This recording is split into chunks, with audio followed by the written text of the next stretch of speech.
So yeah, this is the second time, the second attempt at this. You haven't been very well. You feeling any better? I am feeling it right now. Yeah. Starting to feel myself. Yeah. What was it? Just cold or something? Yeah. Cool. You've been very cagey about about being poorly there, Kenny. I mean, I'm not like interviewing you for a job or anything. Like I've been what? Cagey? you're being cagey. Do you know that term, cagey? No, not really. No. Right. Well, let's scrap all of this. I'm pleased you're feeling better. Mhm. Um, what I wanted to speak to you specifically about today is the 15th anniversary reissue of Dead Again. Oh my God. Has it been 15 years? It has been 15 years. How, well, when I say that, how does that make you feel? Oh, it gives me anxiety. Really? That's I not think what that I expected you to say, actually. uh, most things give me anxiety. If you knew me, it wouldn't be a surprise. Right. But yeah, just thinking that time could just pass by so quickly. And I always feel like I'm not doing enough every day of my life. Oh, right. What, like like a productivity thing? Mm-hmm. Oh, interesting. Definitely. Um, I mean, I should say from the off that you're in a safe space, as the young people say, because I am a man that is riddled with anxiety. I have Mhm. OCD. So yeah, let's be anxious together. Um, but I mean, I've read how I mean, it's hard to talk about typo negative without there being without there being tragedy at the end of it, and also with there being a load of chaos. Like, do you not feel like the last? I read about how you'd got clean. Like, has the last 15 years not been positive in a way? Um, well, I've been clean and sober for 3 years now. And no, I mean it hasn't been a lot of positivity. I mean, after Dead Again came out, right? I mean, we did get a good amount of money for it. That was nice, but it was hard to make. And then after it came out, the record company folded, and then shortly thereafter, Peter passed. So, it's been a hard 15 years, I would say. What has those 15 years entailed for you? Like, I guess that it's one of those things that when a band breaks up. I mean, I know that you've done other bands, but when like a band breaks up in like such a tragic fashion, um, sometimes it's kind of hard to continue following the story of the people, so to speak. Like, what have you done in those 15 years? That's what gives me anxiety. Not enough. Right. Okay. I mean, I had my band Seventh Void, and that folded, and I started this other band, Silvertune. So I've been writing music. I've been working on getting a record. I've only got one record out. Not enough. Right. I did a lot of soul searching. I wondered if I even wanted to play music anymore. So for a lot of that, I took care of my family mainly. I mean, it's a weird one. It's like the band Queen, who have they continued after Freddie Mercury's death with God, I can't remember who the first vocalist was, but they've been playing with this guy Adam Lambert, and Guy from Wham, no? What's his name? From Wham is the first guy to sing with them. well, he sang at that Freddie Mercury tribute concert, but he wasn't Right, like a right, touring right, member. But I'm trying to remember right. who the other guy. He was like a George classic. Michael. Yeah. Yeah, there was George Michael, but then there was another guy. He was like a sort of a classic rock guy. In fact, actually, it's going to really irritate me if I don't work out the name of this guy. So this is me typing in. But yeah, so here we go. I can work this out as we go. But yeah, like that's it. Paul Rogers. Paul Rogers, of course. Free Bad Company. Um, and then they had this guy Adam Lambert, and they quite often get kind of criticism of like they carried on like without this iconic member, and then often I just think, well, like they were all like in their 50s when like Freddie Mercury died. Like you're not Yeah. done, Like you would Yeah. feel a little No, bit like you were robbed of. well, I don't think you're ever done as an artist. But Yeah, I mean, I'm a huge Queen fan. I bought News of the World when it came out, 1975. yeah, So for me, they never made music again that mattered. I mean, they didn't make music again that mattered for me after 1980 anyway. Yeah. Yeah. But yeah. If you're not a band, for me, look, the way I look at it is this: if you're not a band that's still in the creative process together, still creating records together, and you've lost a member, and now you're just playing basically covers of your own songs. That's what you are. Yeah. It's sort of like a cover band.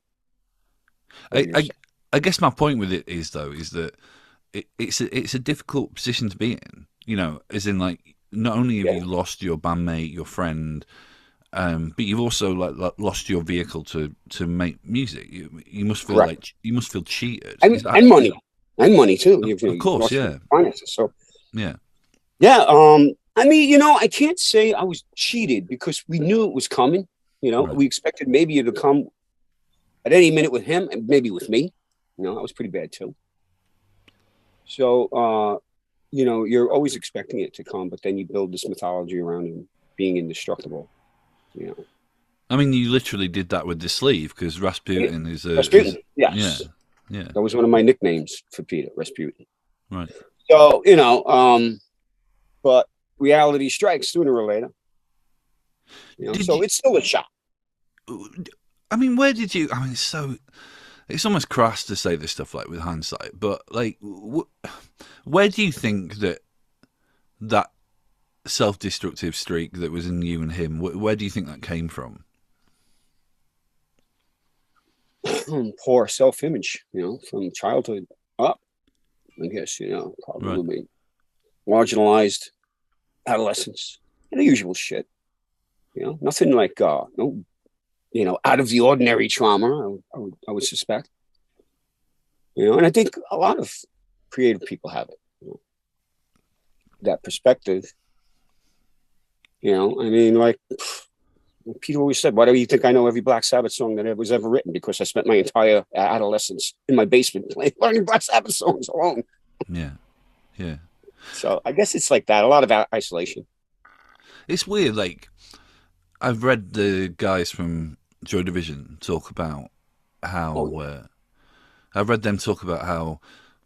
Because, okay, so I'll preface it with this. I guess my thing with Typo Negative is that obviously that music is like broody, and like a lot of it is like focused on like life's darkness. But I always thought there was a degree of humor to it as well. Absolutely.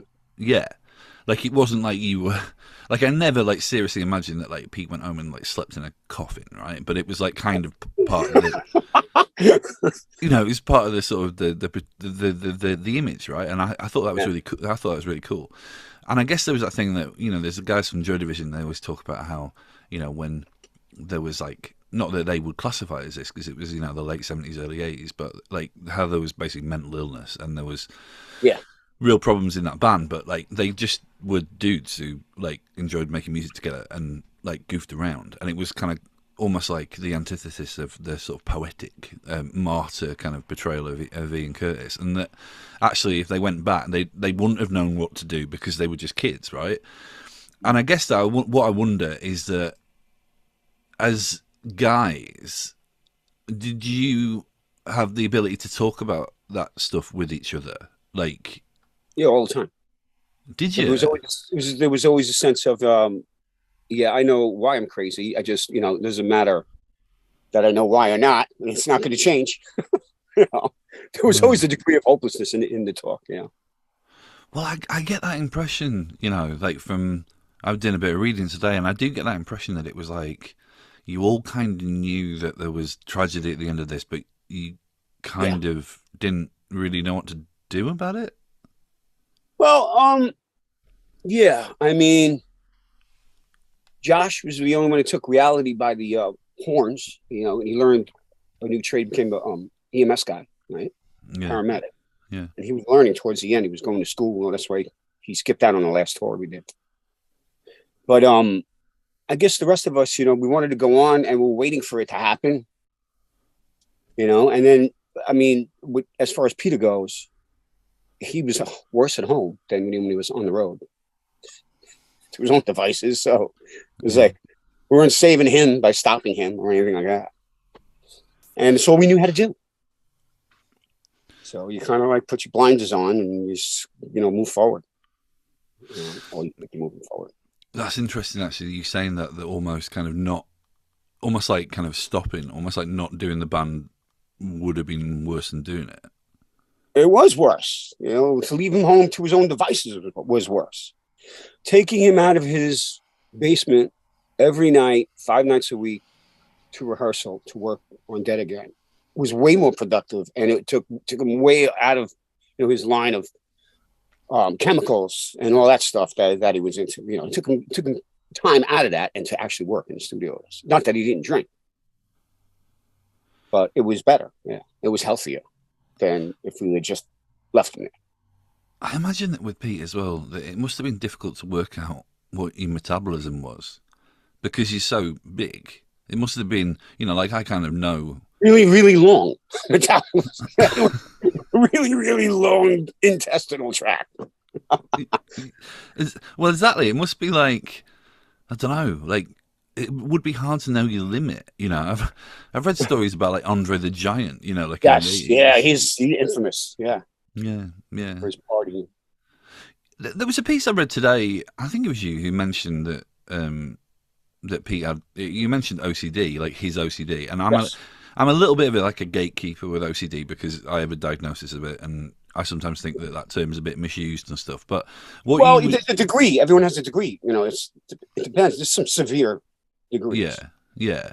What you were describing though definitely sounded like obsessive compulsive like behavior. Mm-hmm. How did that manifest itself? In all sorts of ways. Like, whatever was on stage left had to be on stage right. Exactly. It had to equal. Stuff like that would drive him crazy otherwise. I mean, it was the same thing in any of the imagery, on any of the shirts or the imagery that had to do with the albums. My guitar had to be painted exactly the same as his. It couldn't be off balance. So, and then it also came into like focus even with the music, of course, and music is a perfect place for people with OCD because you can quantize everything, and cut it up into equal pieces, and so a lot of that. There was a lot of jamming to develop Dead Again because we needed to get him out of his environment and into a room actually playing with him to get him going with it. So there was a very jam attitude to the record, a lot of open riffing and improvising. And a lot of that was taken away. I knew it would be in the actual pre-production of the album because his OCD couldn't deal with that. It's too open-ended, it's too unpredictable. Peter hated anything he couldn't predict. He loved the evil he knew. I think the word with OCD would be control. Mm-hmm. That it's like sort of not so much that what you can't predict, it's like what you can't control. Mm-hmm. But he wasn't so debilitating for him. Obviously, he went on the road. So, this is the midst of chaos, right? Yeah. This is the very meaning of chaos. Is, you even know what hotel you're staying in the next day sometimes, So that became his norm, though. I read something about how he had to have his fries the same length. Yeah. Yeah, he had to have his fries. He cut them all the same length. Man. How weird are brains? Yeah. Yeah. No. Sorry. So it's kind of it's all. I always find it weird when I find out about musicians that I admire that have had issues with OCD because there's almost like part of me is like a degree of like admiration, and then part of me just sort of wants to go. There's almost that thing where I'm like, oh well, other people have experienced that other than myself, and then there's part of me that just goes. That's awful. That must be kind of awful to kind of be. Oh, there's guys way worse. Joey Ramone had it really bad. He's notorious. He had to walk up and down the steps going on stage an equal amount of time. He used to drive his manager out of his mind. Yeah, I was reading that there was almost an argument that OCD inadvertently killed Joey because there was something about when he was out one night and he had to go back. Because he was obsessed, he hadn't locked the door, and that's when he'd done something to his ankle, and then that led to his cancer. I'm telling that story all wrong, but I read that and I was like, when people kind of think it's just like people being fussy, it's like there's real life implications to this stuff, Let's talk a bit about music, and I'm bouncing around a bit here, but obviously Dead Again's got quote unquote real drums. What was that about? What was it about? It was a decision made by, Peter. Johnny, of course, always wanted to play, live drums on every record, and it was like a whole kind of a lot of tension between Josh and Johnny on the drums and what to do with the drums. And Peter, he didn't think that much about drums. I mean, he'll tell you he writes for every instrument, but drums were kind of probably the last thing on his mind. When it came to composing and stuff. So it was decided before going even into the record to actually do live drums this time and go for the whole thing and Mike and the Kid and blah blah blah from the start, from the outset. Because I guess had enough, not having them, and about time to do something new. So is it in a way kind of chucking him a bone? Mm-hmm. Right, that's good. So I love the song "Tripping a Blind Man." I think that thing where the guitar's kind of like mimicking Pete's voice. I just think that's a cool thing. Where did that come from? Whose idea was that? I don't remember. Probably came up while we were jamming it, I don't remember. I mean, did you? Did you? I don't want to say you were a jam band, but did you jam out songs? Was that how you wrote? Usually, it depends on which time period. From Slow, Deep, and Hard all the way to, I would say, not Dead Again, but what was before Dead Again? What record was before Dead Again? Yeah. You joking? You can't be asking me. No, I don't remember. You're the guy that wrote the songs. Hang on, let me just check. Because I would feel like a total tool if I got this wrong. Before Dead Again, it's Life Is Killing Me, which is a good record. But I've heard you talk about you don't remember that maybe as fondly as it was received. Well, I mean, Life Is Killing Me, I feel, is the weakest type of record, writing wise. I think Peter was in his most chaotic state there. That was another record. It's an example where we had to get him into a live rehearsal environment to get it to happen, to even come out. So it wouldn't come out of jamming. Like he'd start a riff, I'd join in, and it would build like that. So I guess when we get up to October Rust is probably the last record where he was really prepared. He had much of it written and the ideas of what he wanted to do with it already when he came down into the rehearsal studio. After that, his preparation went downhill. So World Coming Down On, most of it was developed in a face-to-face live environment. I mean, you were saying then, that almost like his life was more chaotic on the record before. Did it improve for a bit then? No, I think that he had probably just hit bottom and ran out of that energy. That kind of chaotic, loud, disorganized energy became a little more resolved, I guess, or given up a bit. I guess it's that thing that kind of when you reach, I suppose there's an argument if you reach rock bottom, there's always further, but there's also if you reach rock bottom, then you can just skid around on the bottom. You know what I mean? Well, there's always another door to get lower. Definitely. How much did you think that Catholicism compounded his problems? I feel like his Catholicism is quite prevalent in the sort of insanity of what he's singing about on this record. Oh, it's another thing, but that to me was just a comfort zone, And Peter was highly, for the most part, he was an intellectual. Yeah. And an atheist. And he had always said he was, I think Catholicism was something that he identified with, well, just like I did. I mean, we were brought up in the environment. It's a very dark, violent environment when you think about it. Bring a kid into a church, even when you're 5 years old, and she's dude nailed to a cross and all this imagery. You know, it's pretty dark. It's pretty violent. So I think that some people are more sensitive to that than others. So I think in that aspect, it definitely deeply affected him, and it was brought into his music and his creative works. Absolutely, that's obvious.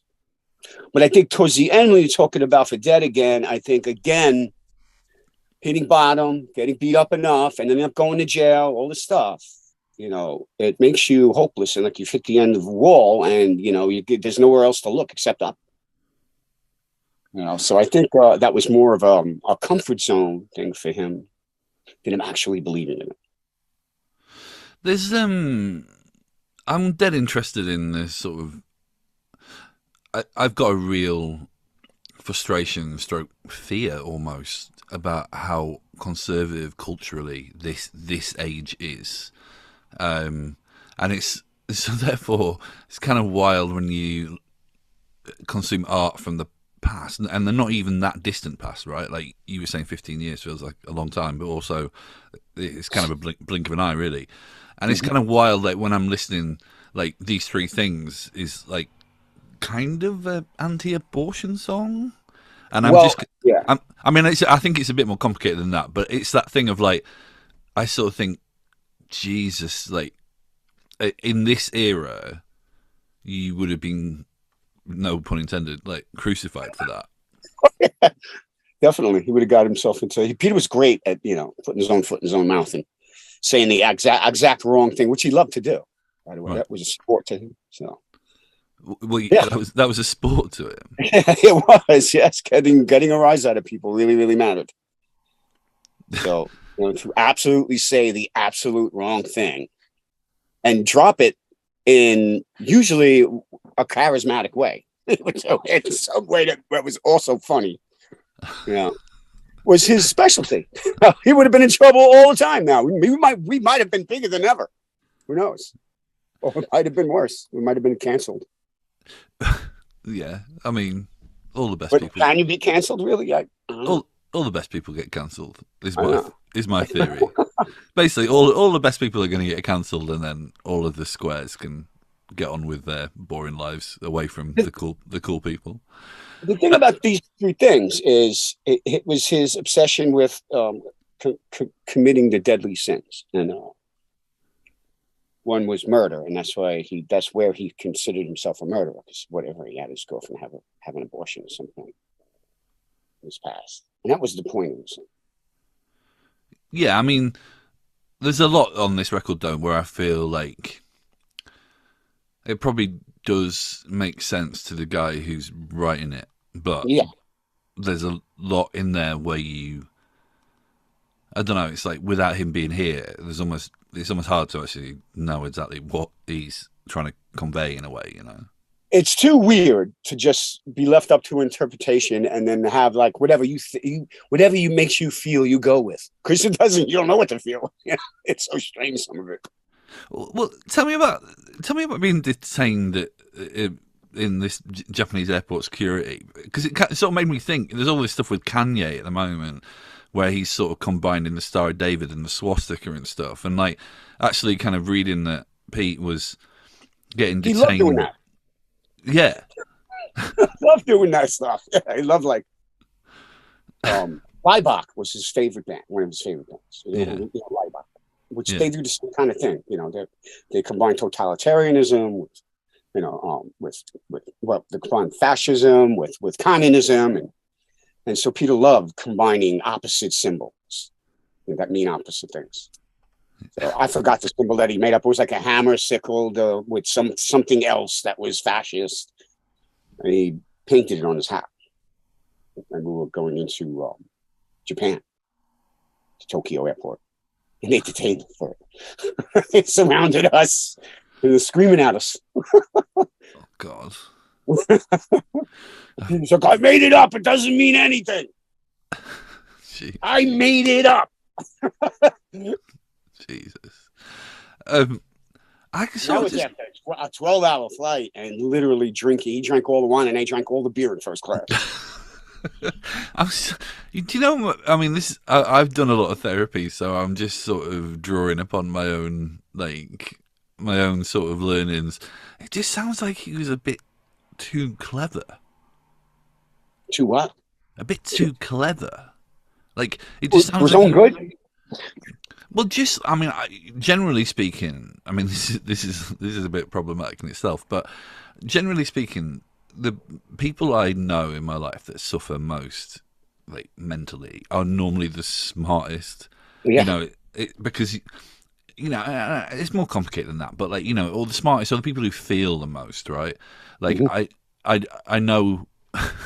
This is the bit that's problematic. I know some people who are not those things that don't seem to have a care in the world, and ignorance is bliss. That's the one. That's a better way of putting it. Really is. Yeah. I mean, did you ever look at him and go, "Oh, I can imagine you being an 80-year-old man"? Yeah, because he acted like one a lot of times. Right. Yeah, I could see him, a cranky old man yelling at the kids. You had to making too much noise in front of the yeshiva in front of his house.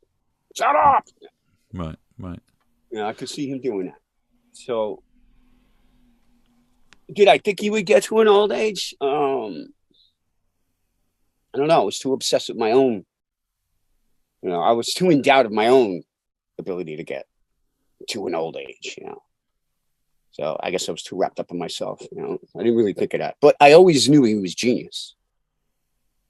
Speaking of people that are of genius and suffer the most, I mean, he just had capacity back in the day. Forget it, to remember like anything he read and recited. He's definitely up there, genius level. He would never get tested though, because he would be too afraid that it didn't come out high enough for his liking. I have to say, I've had similar things in my life where you've met people you are blatantly special, and you kind of like, they're maybe not always the best people for you, but you're just like, well, I can't not be around you, because that would be stupid, because you are a special person. What were the shows like? What was it like touring the record? Whoa, that was beyond low as far as the substance problems. It wasn't even funny anymore. A lot of couple shows canceled, couple shows that should have been canceled that weren't. Especially in Europe. One point I remember he had gotten some drugs, and I think it was in Ireland, not in Dublin. It was Birmingham, actually, England. And he got him on his own somehow, which was unlike Peter. Usually, he didn't venture out of his own little zone, So it was usually somebody within the structure of people he knew directly, or fans that came to him had to get it from him. So I guess he must have scored, whatever. Right. It wasn't like me, where I venture out of the venue and I go get whatever I got, But I remember he was just so out of it, because at that point in time, if he did, we would keep this stuff from getting next day, getting near him as best we could. Because if he did it, it's it. The next day, he couldn't even stand up for a whole set. You have to get a stool and you have to sit down on stage. And this is one of those examples. And I remember Birmingham's a tough town. Yeah. So I remember him almost rioting and me banging on the door, Beth and Bill, we got to go out there. They're going to kill us. And we went out, and I think he was like, I'm not going to die for this band or whatever. And we went out, and we got to like maybe 2 or 3 songs. And then he just walked off the stage. Just throwing shit out. I remember running off the stage. I'm like, let's get the hell out of here.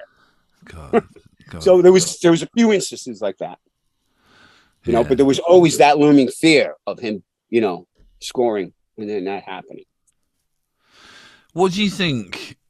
I mean, I don't want to ask it like that. I was just about to say, like, what do you think, like, Type O Negative's legacy is? But I hopefully not that crap. No, I mean, I think I know what Type O Negative's legacy is, and that is as a beloved and revered act. And I almost sort of feel like maybe you could have been bigger, but I also think you were like pretty big, like For what we do, yeah. For what we do, yeah, they're pretty big. And I definitely feel like you can hear what you did in loads of music now. I do. Do you feel like, I guess as as the sort of creator of that music though, do you feel like respected? Like do you feel like there was in certain circles? Yes, yeah. I'll go out and play shows with my new band and stuff, and there's always a bunch of young musicians there. They come up to me and they're like, you're one of the reasons I started playing and stuff like that. And I feel like I get that respect. I do. Good. In circles, certain circles of wherever there's heavy bands playing. Yeah, I just always feel a bit like with your band though is that there's so much more to it than just like heaviness though. Like I feel like quite often. I mean, I was introduced to your band like not by like metal people at all. Like I was introduced by like a friend of mine that really liked like sort of 80s electronic music, and his girlfriend was really into sort of like Bauhaus and things like that. You know what I mean? So it was like we come from that. Yeah. There's so much more to it than just like a metal band. It's a satirical band too. So forget Devo was one of Peter's favorite bands still. You consider it like a combination of Bauhaus, Devo, and Leibach. I mean, you've summed it up. You should be the music journalist. I mean, I just lived through it, Yeah. I really hope we speak again, and I hope that if we do, that we're talking about the music that you're going to make now. Like, don't be anxious. Go do. You're too talented to not be filling the world with art. Thank you. Thanks so much for the chat, man. It's been a real honour, and thanks for making so much music that I've enjoyed over the years. Thank you. Take care, man. Take it easy.